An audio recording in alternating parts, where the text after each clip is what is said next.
Welcome. My name is Mark Loveless. I am a security researcher at GitLab. I'm very pleased to be presenting here at Adversary Village as a part of the overall DEF CON experience here in 2021. Today the topic is Advanced Persistent Threat, otherwise known as APT. I know a few of you out there are probably hoping to learn a few things that you can use for red teaming and penetration testing. So I'll point out some important differences between those and APT, but I know a lot of you are just interested in the topic. I'll discuss how one goes about tracking APT actors over time. I'll cover some elements of attribution, although as you will see in this presentation, that's not necessarily as important to, at least to frontline defenders. I'm going to cover some technical details from an actual attack that I dealt with against my home systems from a very well-known APT group, and I'm hoping that all of this information will kind of bring the entire subject into focus. It should be noted that some of the data associated with IP address assignments and domains discussed later in this presentation are no longer current. Also, all specific data I am discussing has been referenced in public by other parties or came directly off of my home systems, so I'm not revealing any state secrets. But first, I wanted to give you some relevant information on my background as well as some of the history of the term APT, and hopefully all of that will give you a little perspective for the rest of this presentation.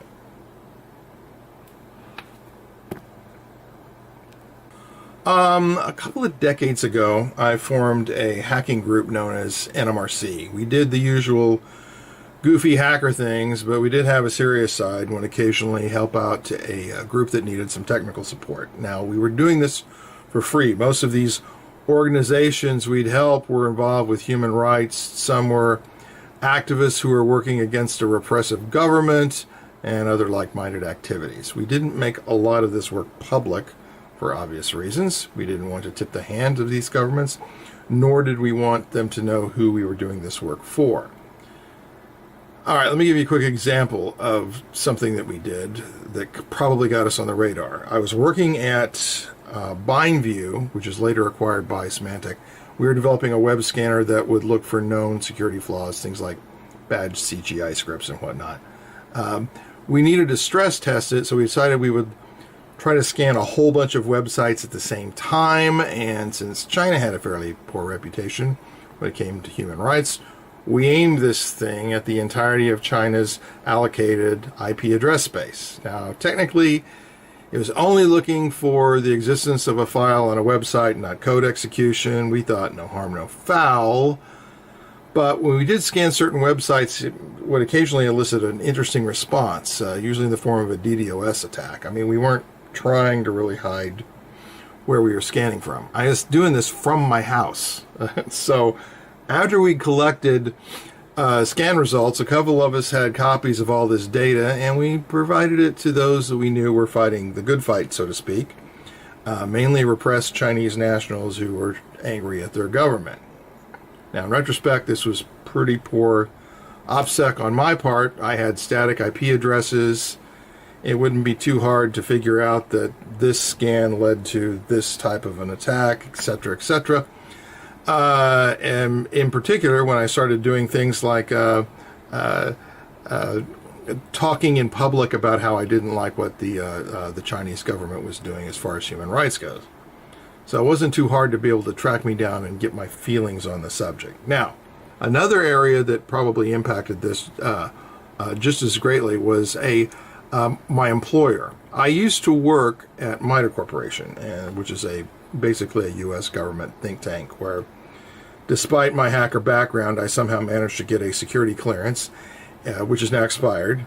While I was at MITRE, I worked on a number of projects, including frontline battling of APT attackers against that organization. Now, because of these hacker activities, my employers, a few other issues and scenarios I won't belabor the point with, I was on the radar. I've apparently been added to a list of assets that some of these APT groups might want to compromise. I have might have access to something interesting as far as they're concerned, or I may be in contact with someone that they're trying to target. Between direct contact from friends that work in government agencies and a rather interesting exit debriefing when I left MITRE, I realized that while it's not life-threatening, I was on a list of potential targets. I'm not saying I'm a special snowflake by any means. I'm just saying that there are a number of us that have worked in this arena before, and all of a sudden we've become kind of a target, so to speak. So, in general, my perspective in this is a little more than simple curiosity about the subject. So, APT. Let's talk about the history of the actual term itself, APT.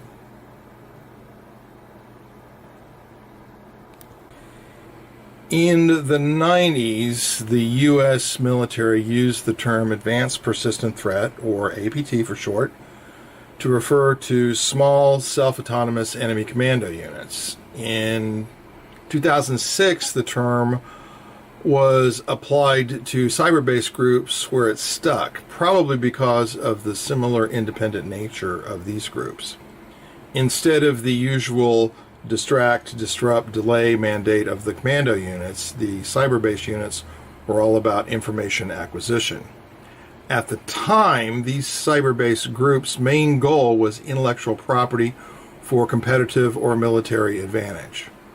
Often targeted were things like defense plans, including details on various weapons, troop operations, what projects are being funded, certainly any other form of intelligence. Additionally, things like network diagrams, software inventory information, email addresses of personnel to further existing and future cyber-based operations were sought. Basically, they would try to gather information that revealed military or economic weakness, or gave them a military or economic advantage, and gave them a way back into the place that they were trying to get into.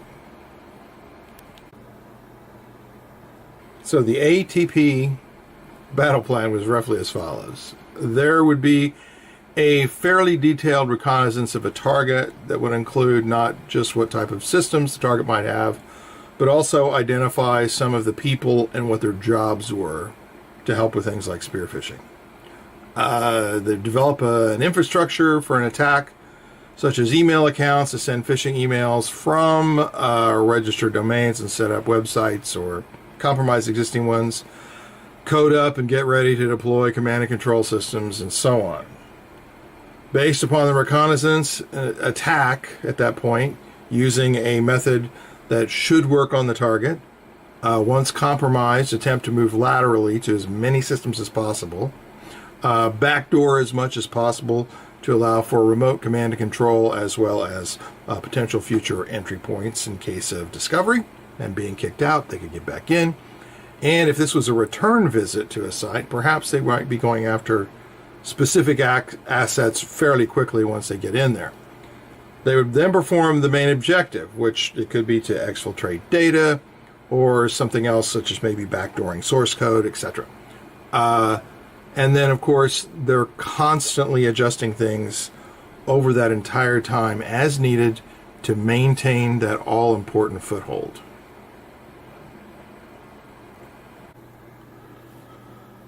Okay, for some reason, attribution has been a hot topic, particularly in the past when this entire APT thing began to be known in public circles. The main arguments, I should say, I heard were the following. First, an attacker is an attacker. Who cares who it is? Just keep them out, right? Well, that's true. We should be doing that in any case, but that's not the entire point, and we'll get to that here in a little bit. Number two, consulting companies were using the term APT in their marketing to sell goods and services, and so a lot of people just deem this to be overblown marketing, just some type of weird marketing ploy. True, that was happening, but no, that wasn't. That really wasn't necessarily the problem. The third argument was that the term APT, Advanced Persistent Threat, advanced being the key word here, was rather offensive to a number of people. The main argument was that someone would read a report from, let's say, FireEye, and see that an attack group had used a year-old bug to gain access to a target. And some people would say things like, oh, that's not advanced. If it were me, I'd be using 0-day, not some lame 6-month-old bug. Now, this last one really pissed me off. To me, as a hacker who used to actually break into systems in my youth, I fully understood why you would not want to waste or essentially burn a 0-day on a target unless you really, really wanted into that target. A number of people saying it wasn't advanced, they did red teaming or pen testing as a part of their job. They had a different perspective, completely different perspective. True attacking, truly committing felonies, involves cheating, for lack of a better term. When you're pen testing, you're usually looking for multiple ways in and documenting all of them, and there are some assets that might be off limits or out of scope, and some techniques might be completely off the table, such as denial of service. Red teaming often involves testing subsections of the infrastructure. It might start with the idea that assume we got root on XYZ, or some other scenario, just trying to test detection systems themselves. There are lots of different things that go into it. In other words, there are limitations that are imposed on those groups. Now, with APT, there are no limits. You could launch a DDoS attack against one part of the infrastructure or unleash a piece of nasty malware, just something to keep the admins busy, and then use your crafted attack to slip by defenses. Nothing is out of scope. Nothing is off limits. I'm giving you an example of this. I was aware of a very large software company where dozens of ISPs in the area of its headquarters were targeted. And the attackers were all looking for VPN connections from home systems and this large software company headquarters. Those home systems were targeted, and all of these VPNs for this particular organization allowed for split tunneling, which in turn allowed for the attackers to gain a foothold in this large software company. Now, APT attackers are in general better at this kind of thing than usual run-of-the-mill attackers. I mean, this is their full-time job. They're good at it. And so this gives you kind of a rough idea of what I'm talking about. Attribution. Attribution is uniquely identifying a particular APT group. In classified or political circles, knowing the nation state behind the attack is important. Otherwise, that part actually doesn't really matter. TTPs, the tactics, techniques, and procedures, help with this identification process. Now, by gathering TTPs and other indicators, patterns will begin to emerge. The more you gather, the more defined the patterns are. A set of these highly defined and related patterns is called a campaign, and a campaign is basically an APT group. Now, after gathering data from dozens of attacks, extremely refined patterns emerge, and one can ask if certain patterns are similar over time, which could mean a repeat attacker, and this is the true reason you do attribution. Based upon the historical data, what is their next move? If, for example, a particular group attacks on Tuesdays every 4 to 6 weeks with a phishing email from a yahoo.com address, you can anticipate that kind of attack and even stop it. Data from launching that executable from the last attack on your honeynet tells you how they move and exploit access. So if they do get in, you know their next move. That's a big, big part of this. Will they crazy Ivan? If you haven't seen the movie The Hunt for Red October, I highly recommend it. Now, in this film, the enemy Soviet submarine would sometimes stop and turn to look for someone tailing them. Typically, they'd be looking for the Americans. And this was referred to as Crazy Ivan by these Americans chasing these people in their submarines. So some APT groups did something fairly similar, where they'd swap out back doors every week or so. Some even left a few of the old back doors on a couple of computers so that if that particular back door was discovered and then all of those machines were wiped, the victim would think they'd cleaned up the attack and were okay, whereas the APT actor was actually still in there because they were using multiple back doors. Now, tools used to collect this data can include honeypots, honey nets, even honey clients. It also can include data from when you're going through and looking at the remnants of a successful attack on their part. This data gathered is stored at MITRE. It was done using a software package called CRITS, which is now an open source project. This started at MITRE, who was dealing with this APT data collection, and is still out there, and you can still download it and use it. Data sharing, if you wanted to be able to share data with others, this can actually help with others in your industry, for example. It can be crucial, particularly if your buddy down the street gets attacked on Thursday by one particular APT group, then you're going to get it on the following Monday. You hear from them that it's Thursday and they got attacked. Monday, you know what to expect. So that becomes important. So that kind of gives you a little bit of an idea about attribution. Let's talk about an actual campaign. This attack was from a group known as APT-18 or Dynamite Panda.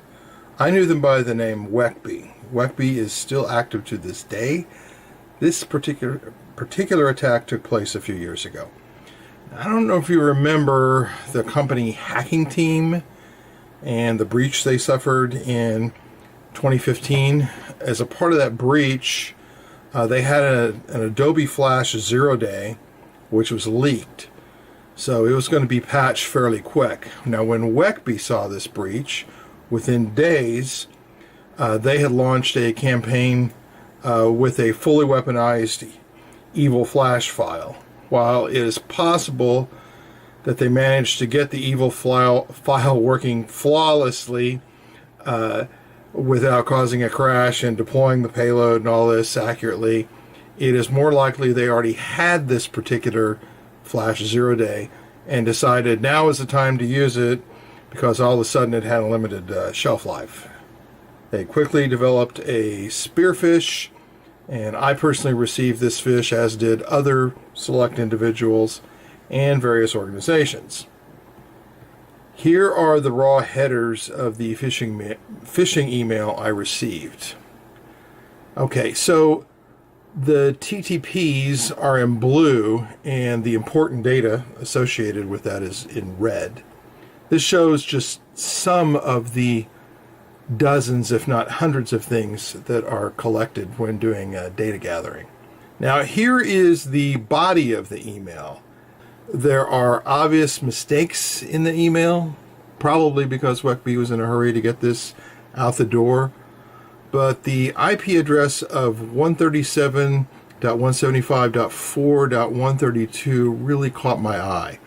I recognized it, immediately thought of WECB. I did go and look at the page that it was pointing to and downloaded the movie.swf file. The page and the SWF were there for maybe 3 or 4 days, maybe less. I don't know who took them down, probably WECB. Movie.swf had a payload that simply downloaded and installed a remote access Trojan, also known as a rat. So I manually downloaded it and took a look at it. The rat was known as Ghost.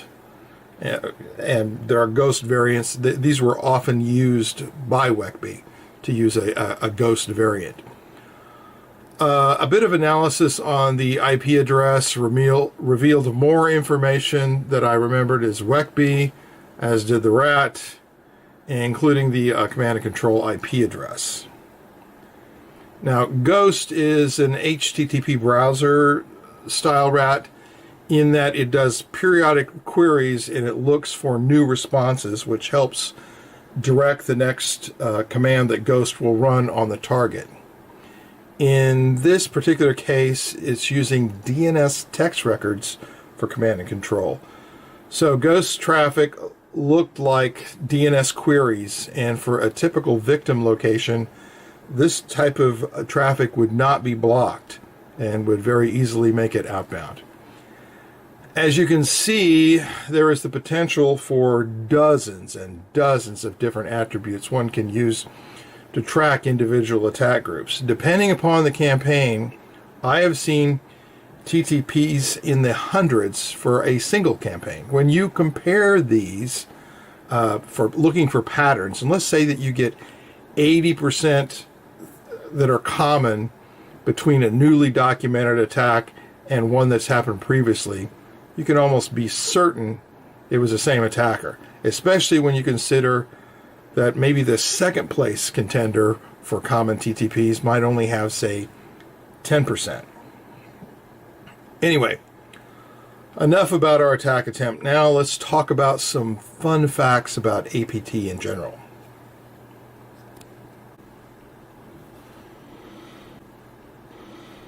Alright, some of our fun facts. The initial intrusion is going to be the easiest way in for the attacker. If sending in an email asking the person to run an attachment called backdoor.exe does the job, they'll do that. More sophisticated targets might require some more advanced techniques up to and including zero-day. Credentials, tokens, keys of all kinds are going to be harvested. End-user devices, servers, containers are all infiltrated, and the more sophisticated attackers will rotate their backdoors. These are the APT basics that seem to happen at every intrusion. The main objectives still happen, but the basics, they do seem to be fairly consistent. Advanced attackers will compromise a target's software and their services for downstream attacks. The 2001 attack on RSA, attributed to WECB, by the way, was an early version of this. SolarWinds is probably a good example of a more recent one of a kind of a downstream style attack. Now, these supply chain attacks might be cheaper for the attacker, as there is a lot more bang for the buck, so to speak, although the risk of detection is higher. The larger the spread of the attack, the more potential surfaces that are touched. This could result in a breach being detected, and that was the case, for example, with SolarWinds. Now, as far as the nation state themselves, there are a few big players in this that includes China, Russia, Israel, France, and the USA. There's also kind of a next tier group that includes countries like India, Pakistan, Iran, and North Korea. Now, as far as who is best of the best, that would definitely be, I would put that as USA, Russia, and Israel. Hands down. They're going to be the top ones. Security people do need to understand these types of threats. They're not common, but they exemplify the sharpest attacker that you will ever face. If you sell goods or services to customers that are the type of victims that APT actors are going to go after, you should consider yourself a target. The RSA attack in 2011 is probably the best example I can think of this. Not all of your customers would potentially face an APT threat, but some might, so just keep that concept in mind. Over time, the tracking of TTPs tends to show general adaptiveness. So security or barriers go up in one place, attackers will try others. I give you a quick example of this. Spear phishing worked a lot for APT attackers, and then at some point it wasn't working quite as much, so they would try to become friends with these people on, say, LinkedIn. And then pretty much it's like, hey, you're my friend, can you check out my resume and tell me what I need to do? I got a job interview coming up, tell me what looks good.